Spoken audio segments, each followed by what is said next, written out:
So we're on this journey of trying to help not only other people, but ourselves do a better job of measuring ROI in our marketing efforts.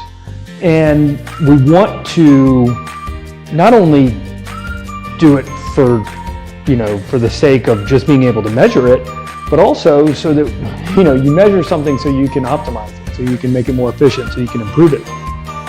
And I'm gonna walk you through them real quick. So, the first one is that you're typically, if you have a plan, and you'd probably be surprised how many people don't, which is not always a bad thing. I mean, sometimes rather than having a 100-page plan, it's better to work for 100 hours, right? But the biggest problem with it is an inconsistent plan and changing. And I'm totally guilty of that, and I'm sure a lot of other people are, is where, you don't give something enough time, and you're constantly like iterating. And sometimes you just need to pick a plan, pick a goal, and see it through. Another huge one, and this is probably the maybe one of the biggest, is leading indicators and not doing a good job of understanding and measuring leading indicators. I think the biggest failure point often for people in measuring ROI is that you're focused on that end result or the lagging result. A really good example of this is like how you measure your health. Like, how does everybody measure their health? It's by weighing yourself every morning. Like, this is an indication of health. Well, your weight is a result of the things that you do over here. And some of those are in your control and some of those are out of your control. You look at what leads to the sale, the steps that lead to it, and you're measuring those things, you're going to be able to do a lot better job of understanding the return on your investment. And if we look at it as an investment, then you kind of can get a better understanding of long-term versus short-term investments and the amount of risk and return that's going into those. And that's all, kind of going back to the leading indicators is often one of the things that we use, the data that we're using pretty much sucks, right? And every day, Google Analytics, which is a standard for a lot of people, is becoming less and less useful. The data that you're going to get from LinkedIn, that you're going to get from Facebook, that you're going to get from Google is all going to be different. And it's hard to tell what to trust. And the thing that, we would tell you is to focus on the data that you physically can see, touch, feel, which again, your leading indicators. What are the things that that are happening? Because I'm going to tell you right now, what your Google Analytics and what Meta and what, any other platform are telling you, it's bullshit. Another big issue for people is testing. If you want to improve your ROI, you have to test, and I can almost guarantee you that most of you are not testing. And it's because it's hard, it's tedious, it's often not fun. There's way more disappointment than anything in testing, because you're going to come across a lot of failure in that, a lot of failure. And what you're doing is you're mining for gold, right? You're looking until you find that place where you find a little nugget, and then you focus on that place. And I just don't think a lot of people have the stomach for it to really, be able to measure it. Which kind of leads to two other things. One is premature evaluation. That's evaluation, which is you don't give it enough time. There's not enough statistical significance for you to be able to say, was this a winner or was this a loser? I think oftentimes we'll see a little bit of a return and we'll stop and say, this is the winner, let's run with that. And more often than not, because something's not working right away, then we'll go ahead and say, well, that one's not going to work, and how can we continue with it? And unfortunately, you got to kind of stay the course. In a phenomenon that lives in that is survivorship bias.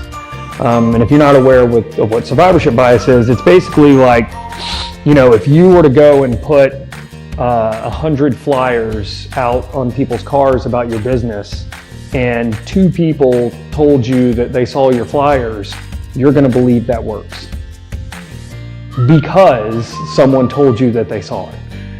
Whether or not they bought anything is a whole nother deal, but that happens a lot. I saw my ad, somebody else saw my ad, and then all of a sudden we believe that those things are working. And that kind of runs rampant, and you got to really let the data be your guide there.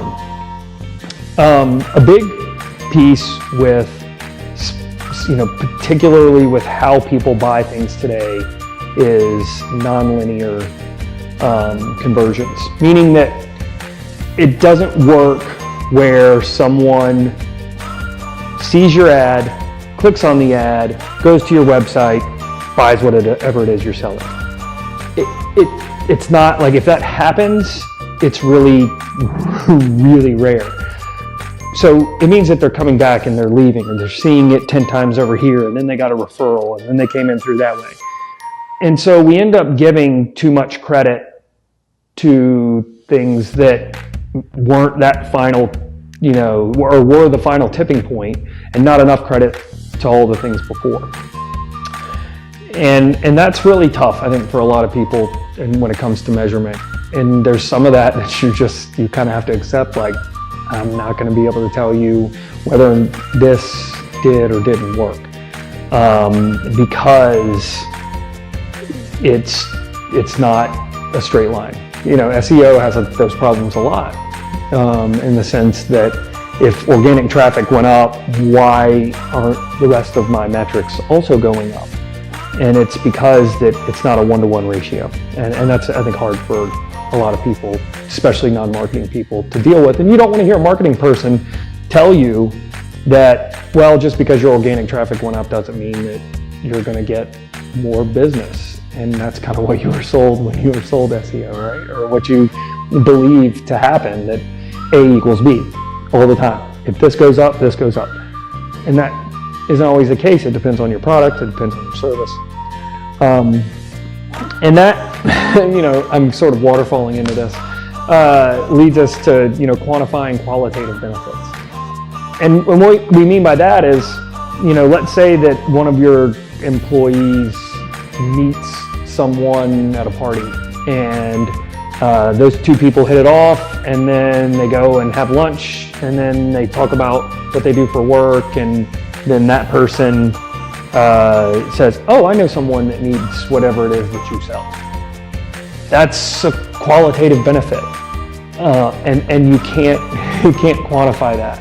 And a lot of that exists, especially if you're t-shirts and hats and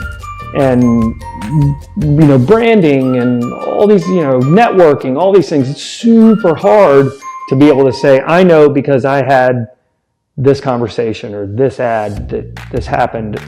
And we kind of have to look at things as a whole, right? All of these things contributed to the bigger end goal of what we were trying to achieve.